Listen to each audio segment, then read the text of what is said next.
Hello all, it's Vanessa Love um, for another live. All right, so I've been meaning to do this video for a while. There's like other ones that I'm definitely gonna do, but I bought two different types of watercolor about a month apart, and I noticed a very significant difference. So I bought one for the office, and I'm going to keep it at the office because it's not used very often. And this is so I bought them both from Amazon. This is the E-Conoro watercolor paint set with 36 colors. All right, so you can see really cool. These aren't the type of ones that like pop out or anything.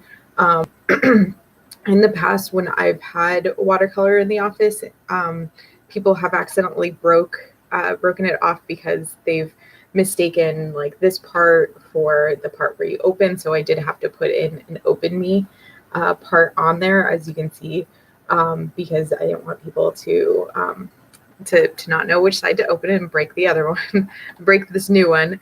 So just a reminder, although I'm trained in art therapy, I don't do art therapy very often, but I definitely needed new supplies because I think the last set that I had I had it and probably used it personally for like a couple of years before I brought it to the office. So like it was probably 10 years old.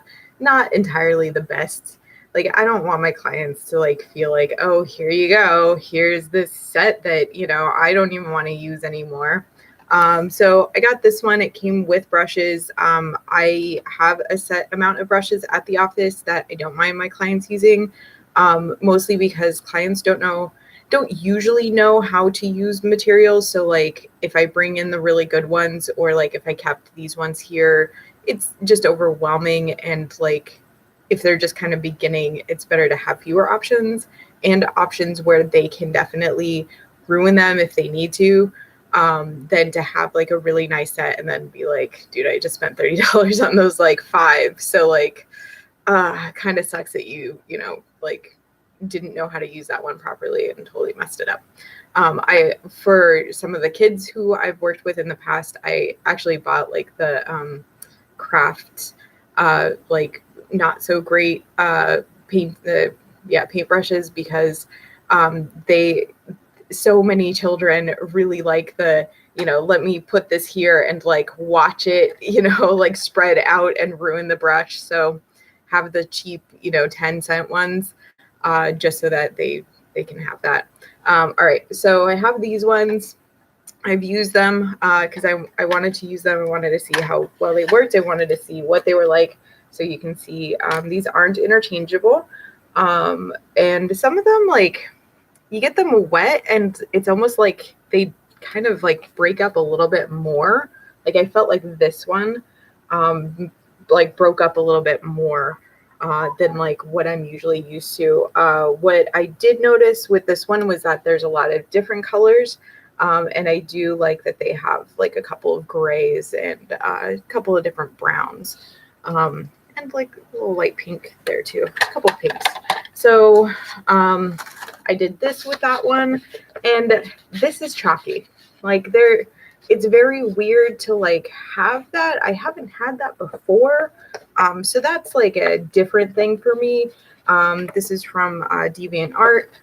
It's a coloring page from them. So yeah, one of the users made it. Like there's just something about that. Like it's weird to just be like, look, you can almost not hear it. Like that's regular paper. And then like this, you can almost hear it. Like it's weird. It's I don't like it. And I also did this. I did it as like a background. I used that, and like that's when I realized it was chalky. All right. So for myself, I bought like I'm not good. I have to say I'm not good with watercolor.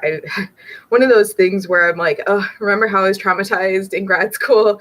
Well, one of the things I was traumatized about was watercolor, because like the last time I used watercolor was high school. So and I used oils throughout college, throughout undergrad, and like that's a whole different process. It's a whole different thing. So I didn't know much about watercolor. I put too much water on the paper, and nothing came out like the way it was supposed to. I had blobs everywhere. It was awful.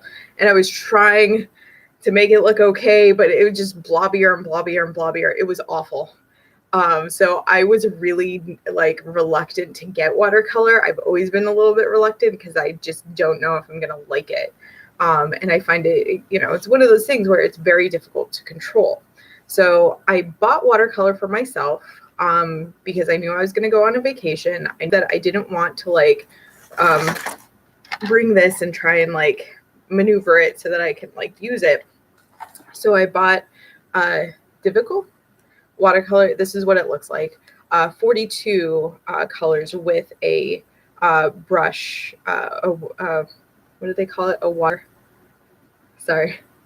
A pen or a water pen brush. And I like this. I have not had one of these before, and I really found it fascinating. I watched a couple of videos of people using them and was like, okay, I kind of, all right, I'm getting this. I don't actually put the color in here. I just put the water on them. All right, got it. So I bought this. As you can see, I've been using it. I do enjoy it. It does not have gray. It really does not. But it has quite a significant amount. And it doesn't actually have too much purple, but it does have a little space for you to like, you know, mix your colors, which I think is really awesome. I really like this aspect to it because I would not have planned this if I was going to do like a watercolor thing. I would not have thought to put that in there. And so I'm really glad that it's there. So one of the issues that I have with this though is that it didn't come with something that actually help it to like be okay in a bag. Like, I mean, this, of course you can put this in your bag and that's fine. This is going to be wet if you do use it. So I decided, well, because I couldn't leave it in the plastic that it came in, it was like breaking as I was like putting it in my bag and everything. I had some extra fabric, so I made basically like a pillowcase for it. So it fits in there, and then I can put like other brushes and stuff, especially like finer brushes, because I do like the fine detail. So I have this in the same like place where I can travel with it. As you can see, after I used it, it came out, or like, you know, where the sponge is, it came out. But like, I'm okay with that. Like, I knew that was going to happen. It's not like, oh, I thought that was going to not happen. Like, it's cotton. It happens. So I do really like this one. I am reluctant to actually like mix, because I like using, I mean, like I have all of these colors here that are awesome. So I don't like to mix too much. I don't like using black and white. Like, and you can almost tell because like they're the least used in any of these. And so like I don't like that there's not a gray in here. Like I really do want just like kind of a mid-tone gray in there. But I found that these were they're just clearer. You know, if you watch some of the other places, people pigmented, and you can kind of see that, right? That like there's a difference. There's just a little bit more pigment. It comes across a little bit easier in this one. But yeah, I'm still getting used to the watercolor. So if like it doesn't look right, then I'm like, well, I put a little bit too much water in there, you see? So like, yeah, like there's just, yeah, like this one's just chalky. And if you think that maybe it's the paper, like, you know, that's why I showed this one. Cause like there is that, like, it's a little bit muted. It's a little bit muted. And yeah, like I definitely like using these, and I will continue to keep them with me because I think that they are really awesome. I really like the way that is. As I said, I made my own little carry case for them because I thought that that was like really cool. And that I could just like, you know, put my stuff in there, like, especially if I wanted a couple more brushes. I do like this one, but it is, it's difficult sometimes because I'm like, it's not getting to where I want it to be. And then like on the paper, it's a little bit different, and I'm still getting used to watercolor. It's a little bit different than what I'm used to. I've been using acrylic for the past 11 years. Well, yeah, mostly for the last 11 years. There's been like a couple of like tempera excursions there, which I don't like those.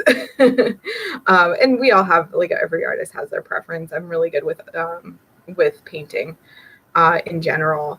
Really, like, there's some things that I can paint that I just really can't draw. That's just the way my brain works, I guess. Like, I don't know. It's like, you would think that I could do this and this, but like it doesn't work that way for some reason. So someone had told me that the way that I use acrylics is very similar to the way that people use watercolor, but like, I mean, you can use water on acrylics to like make them, you know, a little bit lighter, easier to like, you know, flow over things. Obviously, you can use other mediums in the artwork or in the paint to dilute it a little bit so that it does flow a little bit easier. There's many like mediums for that. Like, I tend to go with what I know, because I've gotten mediums before and then been like, I don't know how I'm actually going to use this. And then like I use it and then I'm like, I don't know how to actually put this in anything. I got a medium with beads in it, and I don't know if I don't use it. I don't like it. But I wanted to see what it was about. And, you know, you can definitely make acrylics thicker by using a different medium, you know, and all of that stuff. And a lot of people are using all the flow mediums because they want to do the pour paints, but like, you can also use the flow in acrylics if you want to just have that, you know, kind of water-like, but also keep it together, keep the integrity of the acrylics together. Yeah, so like there's all of that stuff that you do have to consider when you are doing a lot of painting. It's always really funny because like there was a time where I had artist pencils in my office, and I remember a couple of people picking them up, and I was like, do you know how to use pencils? And they're like, looked at me, and I'm like, okay, but like, not that way. Of course you know how to use pencils. However, do you know how to use our artist pencils? Because like, you know, if you go B or if you go HB, it's very different. And they didn't. So I've taken those out of the office because there's no use in having something that advanced when people aren't going to know how to really use them. You know, and I know that it's more teaching, but like, I mean, if people are barely going to do, what is that called? Like paints or like, or colored pencils, like usually they use the markers and the colored pencils pretty well, but like anything outside of that is like becomes significantly more complex.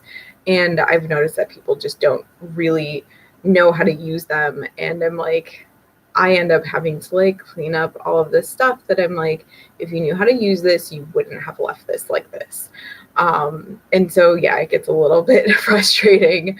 And I know when I was in school, some of the students would be like, well, why wouldn't you like have really nice materials? And I'm like, can you imagine if people had really nice materials and like ruined all of them? Like, you just spent $100 on something and like, oh no, they're like really, you know, like they're ruined.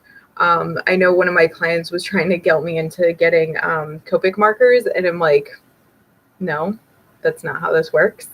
That's definitely not something that I would do for this one client, because like they would probably be the only one using them, and everyone else using them probably wouldn't know how to use them properly, or like, I mean, I barely know how to use them, and like they're not my preferred way to do like artwork and stuff. So you know, I hope that since she hasn't been in my practice for quite some time, like I hope she, you know, saved up, got some Copic markers for herself, and like had, you know, has like all of the things that she needs for all of that. But yeah, I mean, sometimes my clients will ask me for things, and like if it's nothing like too significant, then I don't mind. But like things like this where I'm like, oh yeah, you know, like if you ruin these paints, like like it can be a big deal.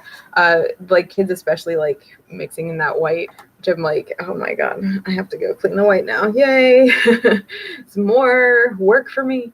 But yeah, so like I'm gonna continue using the ones that I bought for myself. I'll have the ones in the office for when people use them. I've had them for a couple of months and no one has shown that much interest. So I think the people who are almost ready to do art therapy, more art therapy aligned things, are probably going to do more collages than they will with like other painting or other things right now.